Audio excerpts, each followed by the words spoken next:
इस ज़माना अलग हो गया है कि भगवान से भी लेन देन का मामला चल रहा है कि आप मेरा ये काम कर दो तो ये हो जाएगा, और काम एक भी नहीं हुआ तो भगवान बदल ले कि वही कहीं और माथा टेकते हैं, यहाँ तो काम हो नहीं रहा। तो ये भक्ति नहीं होती।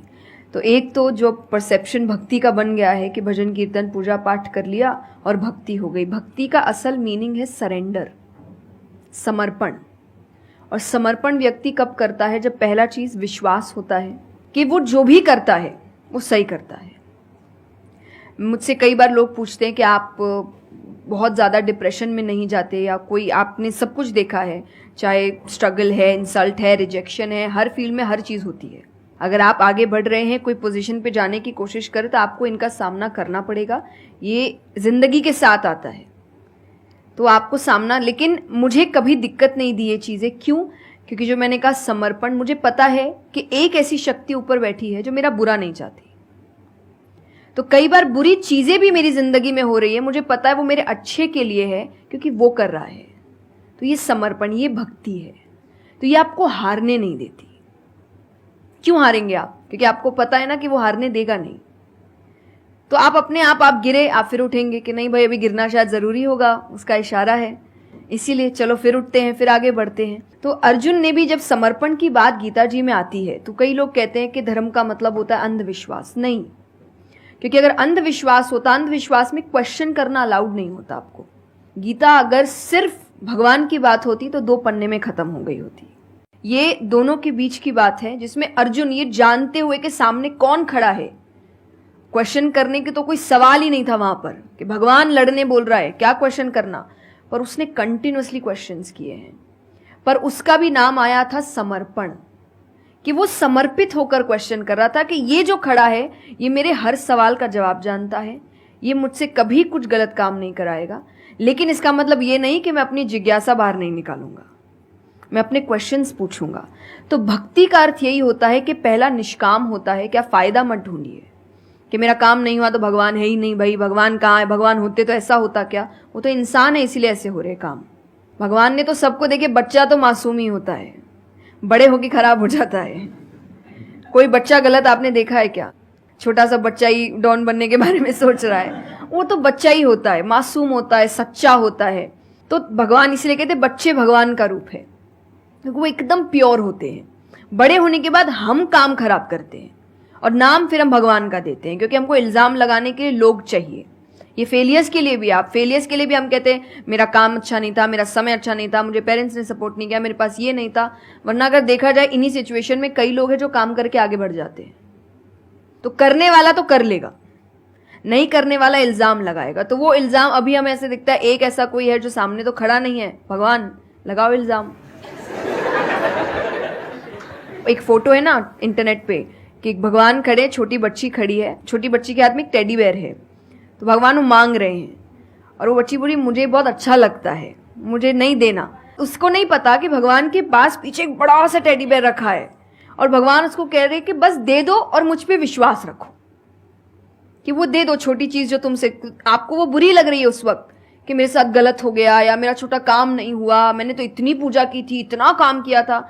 शायद तुम उस काम के लिए नहीं बने हो, तुम और बड़े चीज के लिए बने हो। तो निष्काम क्या है कि आपकी भक्ति निष्काम है, स्वार्थ से नहीं बनी है, तो भक्ति आगे बढ़ेगी। दूसरा सरेंडर, कि मेरे हर सवाल का उत्तर सिर्फ उसके पास है।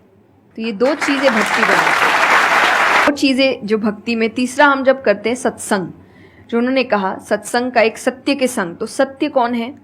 जब हम शास्त्रों में देखते हैं, सबसे पहला श्लोक जो श्रीमद् भागवत में आता है वो भगवान का स्वरूप बता रहा है। उसमें है सच्चिदानंद रूपाय। सच्चिदानंद का मतलब होता है 3 चीजें मिलकर बनती है, वो है सत, चित और आनंद। जो ये 3 चीजों को जीवन में समझ लेगा सही से, उसने भगवान को समझ लिया, क्योंकि भगवान का रूप ही सच्चिदानंद है। तो सबसे पहला है सच, जो कहा गया सच की राह पर चलो। जो हम ये एक्चुअली आपने एग्जैक्ट वर्ड उस वक्त बोले, मैं अपनी कथा में भी कहती हूँ कि आजकल हम इतनी छोटी छोटी बातों पे झूठ बोलते हैं कि हम किसी से मिलने जा रहे हैं और हम घर से भी नहीं निकले, अरे 5 मिनट, अरे सिग्नल पे खड़ा हूँ, अरे बस पहुंच गया, अरे क्या हो गया। वो 2 बातें तो सुनाएगा ना सिर्फ कि तुम समय लेकर नहीं आए, पर हम इतनी इतनी सी बातों में झूठ बोल रहे हैं। ये हमें लगता है कि कोई बड़ी बात नहीं, पर ये बहुत बड़ी बात है कि आप इतना भी सच का सामना नहीं कर सकते, और फिर हमें लगता है कि हम लाइफ के जो प्रॉब्लम्स है उसका सामना कर लेंगे, खुद के सच का तो सामना कर नहीं पा रहे हैं। जिंदगी का सच सामने आएगा तब तो बैंड ही बज जाएगी पूरी, क्योंकि वो कठिन है। जिंदगी आसान नहीं है, किसी के लिए नहीं, भगवान के लिए भी नहीं हुई। आप राम जी को उठाइए, कृष्ण जी को उठाइए, जब तक यहां रहे कोई सुखी नहीं रहा।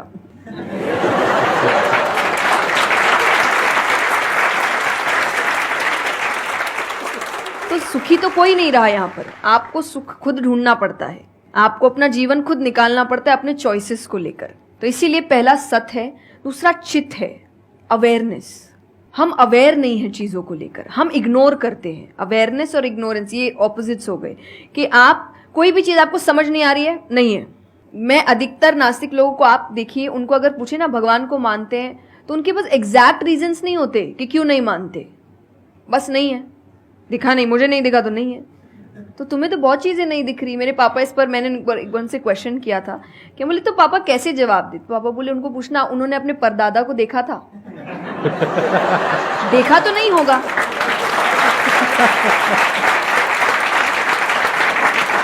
सुना है, दादा से सुना है, पापा से सुना है कि थे, मैंने तो नहीं देखा, तो मैं बोल दूं वो थे ही नहीं। कुछ तो सच्चाई होगी, उसको ढूंढने की कोशिश करो। मैं धर्म के लिए हमेशा कहती हूं कि आपको ढूंढना पड़ेगा। भगवान, मेरे पापा ने मुझे एक बात कही थी, भगवान मानने की चीज है, जानने की नहीं। जानना क्या होता है, पहले इस्तेमाल करे फिर विश्वास करे।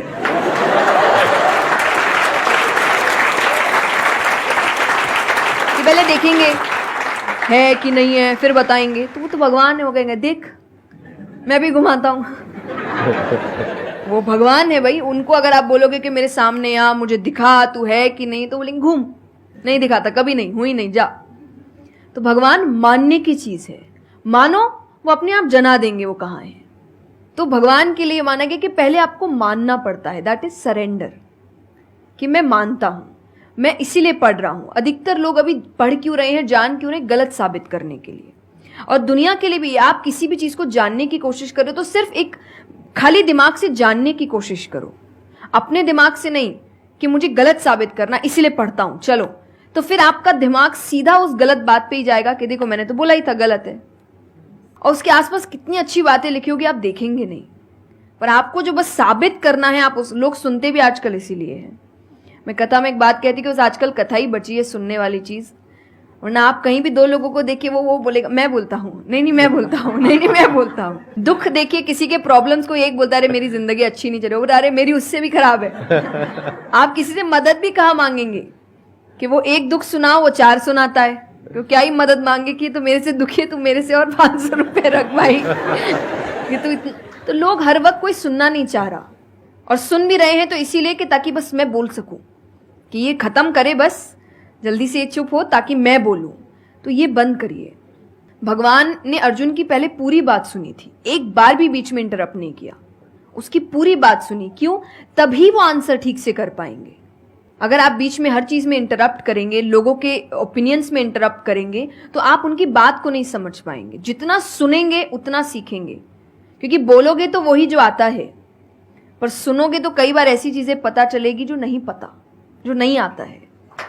आते हैं देखिए, और आनंद का मतलब एक्चुअली परमानेंट हैप्पीनेस होता है, जो आपको भगवान के साथ ही मिलता है, कि आपको किसी की जरूरत नहीं है, बाकी सब कुछ टेम्पररी है।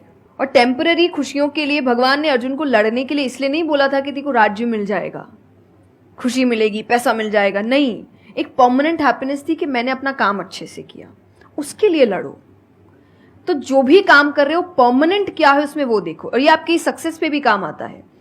भगवान जैसे अब हम कहते हैं ना कि दुनिया में कुछ सच नहीं है, संसार सच नहीं, इसका मतलब क्या? छोड़ने के लिए नहीं। क्या आप पहली चीज, जब दुख आ रहा है तो डिप्रेशन में मत जाओ, क्योंकि आप जानते हो ये भी परमानेंट नहीं है, टेम्पररी है, कल फिर ठीक हो जाएगा। खुशी आ रही है तो घमंड मत करो, ये भी निकल जाएगा, ये पोजीशन भी ज्यादा समय तक रहेगी नहीं, तो उसको रखने के लिए काम करते रहो। तो भगवान हर चीज में कहते बैलेंस्ड रहो, और परमानेंट वो है उसके पीछे भागो।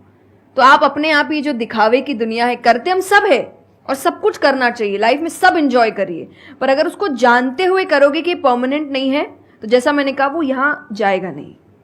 जैसे एक पक्षी है, आप पेड़ पे उसको बैठा दो और फिर जिस ब्रांच में वो बैठी उसको काटने लगो, और जब तक ब्रांच नहीं गिरेगा वो नहीं हटेगी, क्योंकि उसको ब्रांच पे भरोसा है ही नहीं।